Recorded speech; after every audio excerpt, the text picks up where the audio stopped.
you're gonna look great. But if you wanna stay in shape, well, you better hit the Gymwits. That's right, man. Tell 'em. Welcome to the Gymwits podcast. I'm Ryan George. I'm Justin Guild, aka Chef Sonic. And we are the Gymwits. So I feel like we should start every episode with a rant, something that annoys us, Seinfeld style. Oh, you picked the worst week for that. 'Cause I got a couple good ones. You got a good one, so you could throw in one of yours. I'll throw in one of mine. All right, what's yours? So one thing that has been progressively annoying is all of these calls I've been getting from people doing a survey, you've won a trip to a cruise here, this, like all of these calls from numbers. You used to be able to tell, but now they're from 917 numbers or from numbers that look legitimate. And I even got one call saying that on my iPhone that there was activity that someone had gotten into my iPhone and done something. I'm like, oh, really? So from what country? They said, oh, this was from Malaysia. I'm like, okay, so really, they're like, well, we don't need your personal information. We just need you to go on your computer. I'm like, oh, you need me to go on my computer? I've gotten that, yeah. For what? And I'm like, sure. So of course I knew it was a scam. Yeah. So yeah, you knew it from the beginning. It just you never know. So I just wanted to hear what it was. Of course, it was some guy, who knows where he was from, but. So yeah, I've just been getting a lot of these calls, and now a lot of people can just ignore their calls because they know that's why you only get calls from people that you know. But I get calls from strangers looking for work, for sessions, and this and that. So I often have to pick up my phone. I have parents of students that I don't know their numbers. They might be trying to contact me for something. So whatever. That's just been something that has annoyed me as of late. What about you? Well, yeah, and I mess with them sometimes. Like I get the same call where it's like, are you at your computer? Yes. And then I'll let them go through the whole process and they'll ask me like, do you see this? And I'll say no. And then they start not panicking, but freaking out. Cause like, I guess it's something where they want to connect, like they'll call and say they're from Microsoft services or something and someone hacked into your computer and we can help you fix it. And then like they'll say, so blah blah blah, did you do it? What do you see? And I'll say like nothing, and then they just start freaking out. So sometimes I like messing with them a little bit, but other times it's just annoying. So I teach a teen swimming class. Swimming? Let me change that. Because I've never known for you to swim. A group that swims. Oh, gotcha. But they do dry land training with me, so they do their like fitness stuff with me. Sure. And as an aside, some kids can be really annoying. Like it makes me not want to have kids because in what way? Just annoying. Like don't listen. Oh, of course. Just like there's always like one or two that just disrupt the whole group. Like I have this group, and there are 3 or 4 girls who are amazing athletes who listen, who are great, and then there are a few other guys. Most of the guys in the class, like the girls in the class are perfectly fine. The boys in the class, and most of the boys are, but there's like 2 that are just. They drive me crazy, and then like others that kind of feed off of them. So like there are some that are like good, but then when they're the bad ones are there, everybody becomes bad. It's just sure. But anyway, I don't know. So I do this thing they really enjoy, where I have them jump on a step, and we start with the lowest step, and then we add risers, and you kind of progressively increase, and everyone kind of gets a chance to jump until you can't jump. You can't reach the step, and I'm there to spot them and make sure everything's okay. And it is a step with the risers, so it's unstable, which is why I'm there to spot them, because it can go wrong if somebody jumps wrong. So anyway, we were doing it. It got pretty high, and I turned my back for a second. One of the girls jumped, and I just saw I turned around to see her fall and the step fly back. And she fell on her wrist and was crying, and it was more. I think she was okay. It turned out she was okay, but she hurt her wrist, and I think a little bit of an embarrassment, and there was some pain, obviously, but she fell. So I would take. Was she one of the better athletes? She's okay. She's fine. Good kid.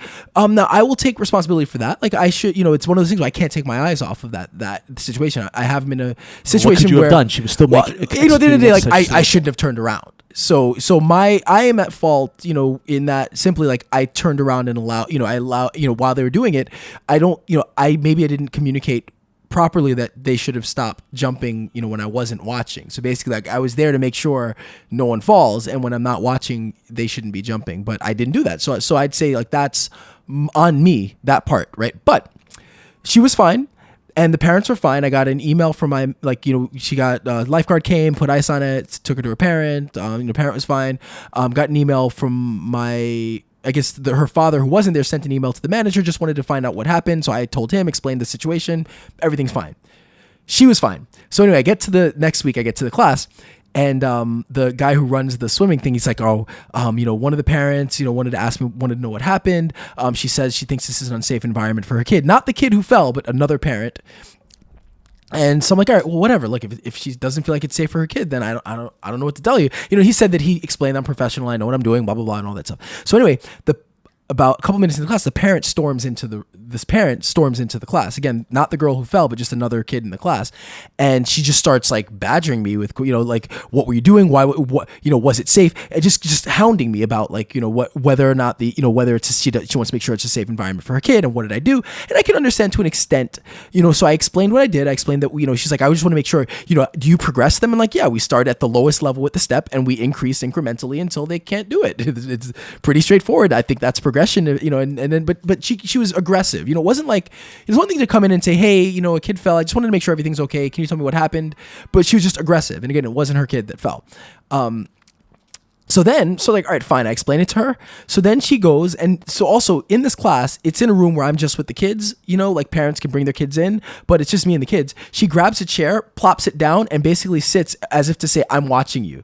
Like, I'm going to watch you, conduct the class.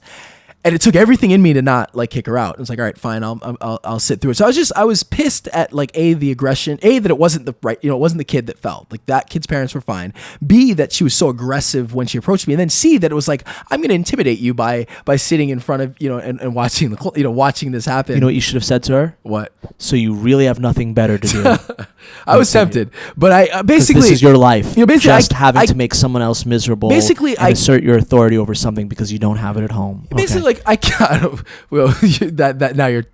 I don't know if that's the case, but whether it's not the case or not, if you had said it, if I said it, it would have. That's then I would have dealt more. She's like, so in this case, I let it slide for that. I'm like, but. I made it clear to the guy that runs it, like if it I'm not letting her stay in there again, like I don't need this, I'm doing it because I like working with them. They're good, some of them are good kids, some of them are good athletes, but I don't need the job. So it's one of those things where it's like, but it's just pissed me off that the parent, of course, someone to treat someone like that. And here's the thing that gets me most of all. It's an athletic class. Yeah.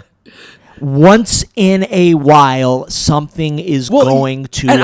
I actually said that to her. I was like, look, I said while she was talking to me, I said, like, look, at the end of the day, sports, they're doing stuff. It happens. You cannot prevent every injury. Yeah, and I said, you were not being irresponsible. She was performing the act and she slipped. And I said as much. It was like, look, we're at the end of the day, they're exercising, they're moving. There is an inherent risk. Sign a contract that says, yeah. Well, there's an inherent risk in what's going on. So if you're worried about your kid getting hurt, there is always a small chance you're probably better off. I can't guarantee that she's not going to get hurt. I just can't. I can guarantee I'll do everything I can to make sure that they're safe. But they're kids. They're kids. Like they do things. They're unpredictable. They're running into each other. They're playing. There's horseplay. Like there's stuff. So it's like I can't guarantee that the kid's not going to get hurt. I'll do everything I can to make sure that everything is done progressively and safely. But so just bugged. And then just like the plopping the chair down and sitting to watch the class. It's just like, that's a crappy. I don't want to mess with our rating. No, of course, it's a crappy. It's someone who doesn't have anything better to do, who is enjoying. It's like, is she really worried about her kid? Maybe. If she was really worried, she would take her kid out of the class. I feel like she was more. It was more about being able to confront somebody in a power thing. That's what I felt. That's what I felt. It was 100%. Like it's if not she about was really worried. There was so many other ways she could go about it. Yeah. Right. Again, it's the way you approach. Ways. It's the way you approach. It's the like situation. she wanted to be able to do that so that she could do that. Yeah. So that's it. We've seen people do that all the time. They just want to be able to confront someone. They want to be able to assert their power over someone. Yeah. So it was like, it pissed me off, but I kind of let it slide. But then made clear to my manager, like, if it happens again, then it's not happening again. She's not staying, or you can find somebody else for that class, or her daughter, or she could take her daughter out, which is her daughter's nice. I like her, and I think she likes the class. Yeah. But I was all ready I was ready Monday because it happened. So 2 weeks it comes in Monday, but the kid didn't come to the class on Monday. So I don't know if she just decided to take her out or what. But it's like probably. Who knows? Who knows? Like that kid. Who knows? Who knows? I saw them there the next day, so I don't know. But could be overbearing. Who knows what that kid has to deal with? Who knows? But so too bad for that kid.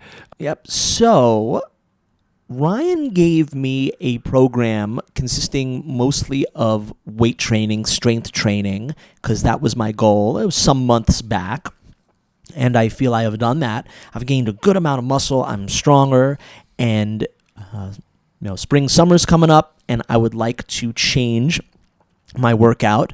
I want to get in better athletic shape, better conditioning. I'd like to start training kickboxing again, and I'd just like to be more fitter in that way. So I would like to change my goal from gaining muscle, strength, cosmetic, although this will help with cosmetic as well, to doing more circuits and intervals and stuff like that. All right. So you got to design a program for me. Great.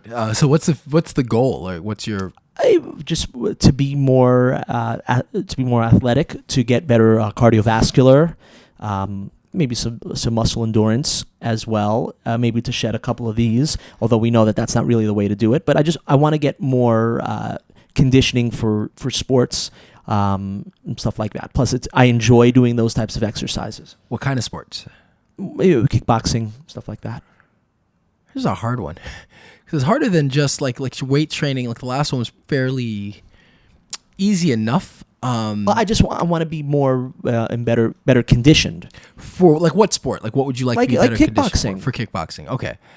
So kickboxing, or if I want to do grappling again, something like that. It doesn't have to be too specific. Mm-hmm. Obviously, I wouldn't mind shedding a couple of pounds, but we know that's more diet based. Mm-hmm. So this, I just want to, I want to get good workouts in that are more based on intervals, circuits, stuff like that. I could, I don't mind doing some intervals, running.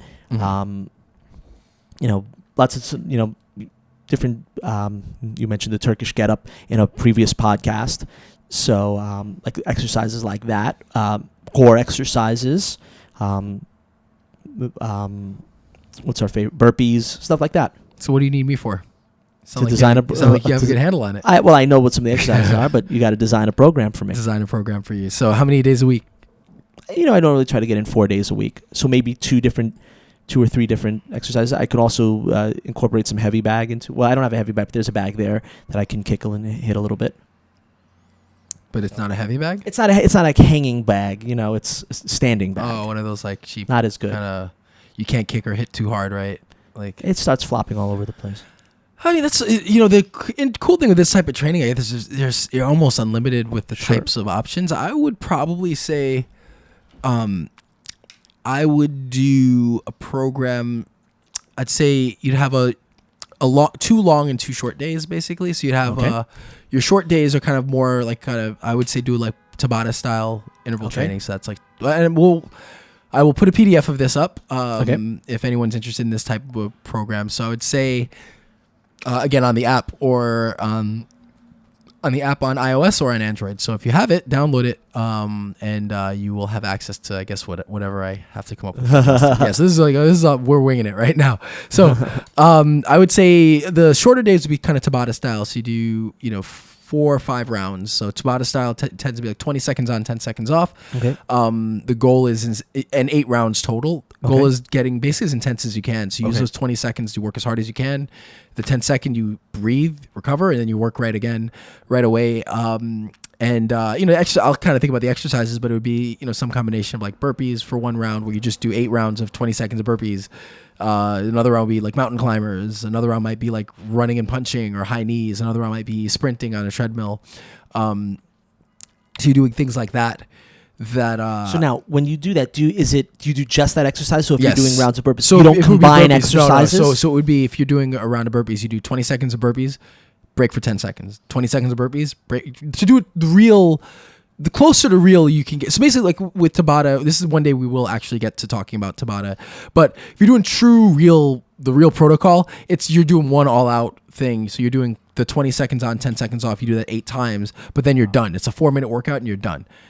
Like that's it, because you've expended everything pretty much. So when you modify it, it's intense, but it's not quite that. But you would do burpees, so you do 20 seconds of burpees, 10-second break, 20 seconds burpees, 10 seconds, and you do that 8 times. Okay. Then you'd rest, let's say a minute or 2 minutes or whatever you need. Then you do another thing. So you do sprints. So you do 20 seconds of sprints, 10-second break. 20-second sprint, 10-second break. Right. Then you're done with that. So then you go to the next thing. It might be the rowing machine. So you row hard 20 seconds, then you row slow for 10. Then you row hard for so I'll figure out what the because it's not an easy program to just jump into.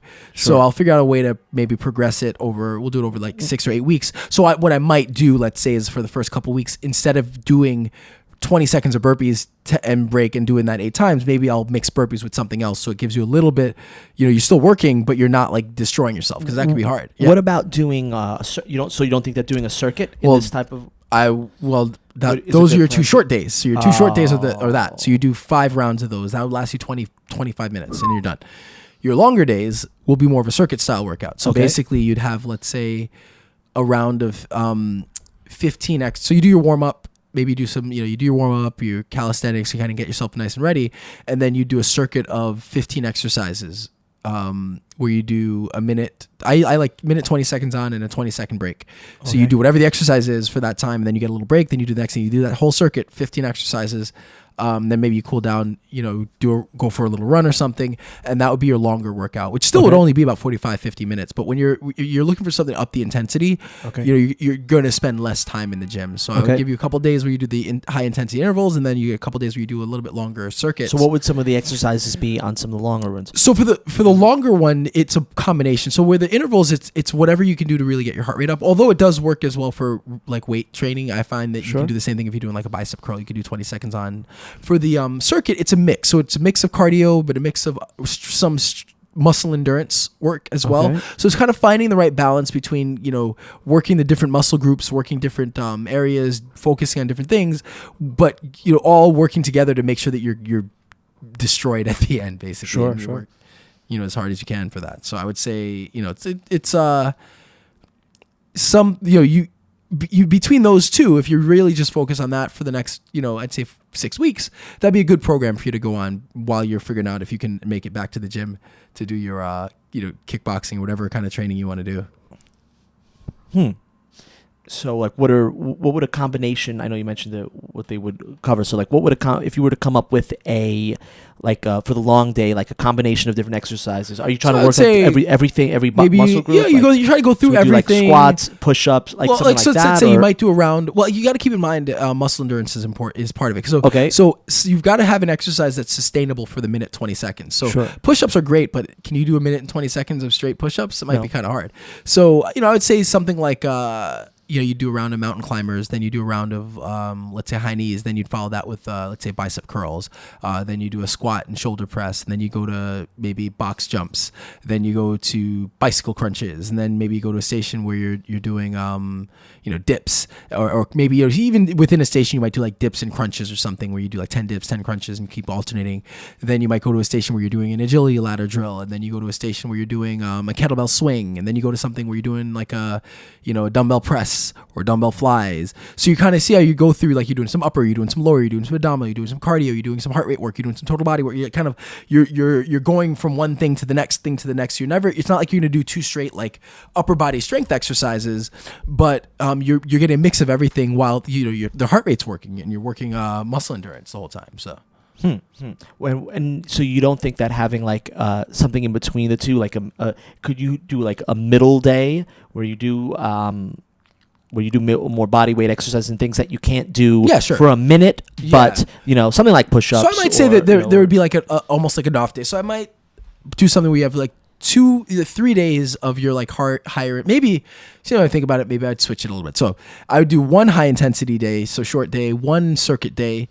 I do one day where you just go for like a run, and then one day where you do some weight training, and probably but more for muscle endurance. And I think that would be a good balance of getting everything, because then when I think about it, like especially having you're not doing that type of training, 4 days of that, it would be really hard. Do you think? Do you think that eventually you'd want to progress into 4 days of? Yeah, but it depends on what you want. But yeah, that would be like a progression could be maybe 3 or 4 days of that. But I think for you, it's still important to keep some of your strength training in, and then to get the cardio in too, which will help you. So you think that and you think that 4 days will be, because it's hard for me to get to the gym more than 4 days a week. It's really hard for me at this point to get 3 days a week. So I'm going to really try to do 4 days a week. And that extra day, that would be a run, that I might have to do some cardio some other way. So that actually, it's really 3 days in the gym. Yeah. And then a cardio day, the fourth time. Yeah. I think that this workout might actually be very good for some of our listeners out there. If you've been doing weights for a long time and you're looking to change it up, spring times are coming, summer times are coming. So I think a change is really nice when there's a change of season. It's sort of inspiring. It just, it sort of kickstarts your body again and helps you get into, better shape. I've always thought so. Yeah. So, hopefully some more listeners out there, this will be a help, and maybe you'll follow the same program that I'm about to follow. Just get proper medical clearance. Yes. Before yes, you always make sure and of course, if you've done this type of program, please let us know. We'd love to hear some of the programs that have worked for you guys, and we're always looking for different ways to enhance our workouts and then to bring that information to you guys. So we have an Ask the Trainer, correct? Yes, we do. I'll read it. So it's from Scott. It says, "Hey, I've been a runner for most of my life, but started to get more serious about my strength training about 2 years ago. A few months ago, I finally started to up my weights and noticed that squats have been bothering my lower back. Is this normal? If not, any ideas about what I may be doing wrong?" Ooh, well, squats are a particularly taxing exercise, and especially if you're not doing them with the right form, you can really notice some parts of your body hurting, and especially the lower back. I felt that in the past. I believe I was doing squats incorrectly, as well as some other exercises years ago, and it led to some really serious back pain. So do not mess around if you are feeling lower back pain. I think or just really any pain, especially with the spine, though, do not mess around with that. I'm sure Ryan would say the first thing is to really make sure that you are doing the right form. It might be wise to have a trainer or someone who is a professional making sure that you do the right form. And certainly make sure that you are starting or doing a weight that is not too much. You might be doing the right form, but it might be a lot of weight, and you haven't developed that. Because we know with the squats, you're using your whole body, so you're supporting the weight on your shoulders, you're using your legs a lot. But if your lower back isn't developed enough, it could hurt. Is that sort of correct? That your rest of the body might carry the weight, but it could still really hurt. Make the lower back if your core isn't developed enough. Is that there are the right way a to look number at of it? things. Squats are a tricky one because they're a very good exercise, but it's an easy exercise to do wrong. So again, we're not, always try to make the distinction that as a trainer, I'm not a specialist in pain or pain management. So if there's pain or if there's an injury, the best thing to do is to go seek out a professional to deal with whatever that pain is. So, I mean, if you just feel the pain while you're doing the exercise, or maybe, in the immediate aftermath, but it's otherwise okay, there is a good chance that it might have to do with the form. So, I would definitely say working with a trainer that has an expertise in that, or that can help, help make sure you're doing it with the right form would be good. Taking a video, and if you took a video of it and send it to us, that could also help. Yeah, that would be awesome. Because I'm not going to try to diagnose injuries, but I can tell you, look, the form's correct or not correct. And, often I deal with this often as a trainer. If someone's doing an exercise and they say, or as a group instructor, someone says this hurts, and I see that there's a problem with the form, often you tell them to make one correction or change to the form, and the pain goes away. So often it really just has to do with, if you're not doing something properly, you may with the squat, for example. So for many people, the abdominals, for whatever reason, are weak, and the lower back is overly tight for many people. And so the position of a squat when you're sitting back, if you have weak abdominals, it's hard to kind of keep the pelvis in place. So it's really easy to arch the back, especially at the earlier parts of a squat. And the lower parts, it's really easy to kind of curl the back in. So it's really easy to put your back in a vulnerable position when you're doing a squat.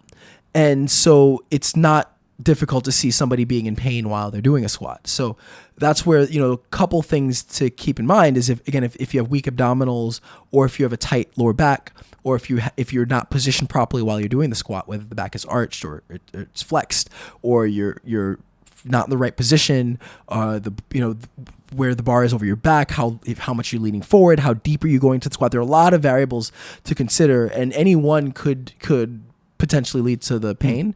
So I think, you have an issue where, is there an underlying issue with your lower back that needs to be addressed, or is it more about the form, or is it more about maybe the form is good, maybe there's not an underlying issue, but you just don't have, maybe there's just not enough abdominals, or core strength to keep you stable, or maybe there's too much weight on the bar, or maybe you're going, there are a number of variables. So, one thing to do, like I said, is maybe if you can shoot us a video, I can take a look at it and say, hey, here's some thoughts on the actual movement.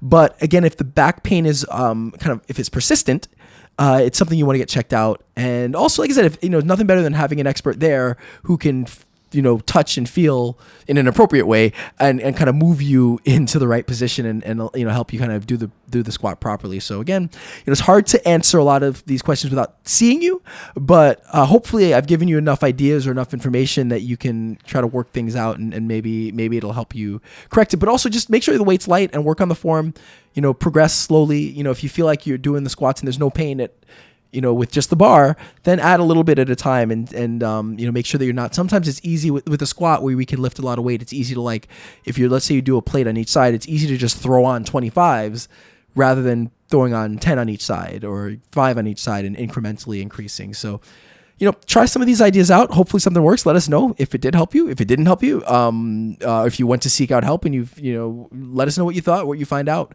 We're always interested in getting, it's one thing to get the questions, which has been great, but it's also nice to also get feedback, and if we helped resolve whatever your problem is. So I guess that's it. Anything to add to that? No, I think that sounds good. Let us know what your results are, and we hope that you are able to solve the back pain issue. It's really something you do not want to mess around with. Yeah, definitely. So you all know where to reach us. Yes, at thegymwits.com. All of our stuff is there. Download the app. Download the app. Yeah, you'll get Justin's workout, which you can follow after you make sure that you're okay and you're not going to get injured. And that is it. So I'm Ryan George. I'm Justin Guild, a.k.a. Chef Sonic. And we are the Gym Wits.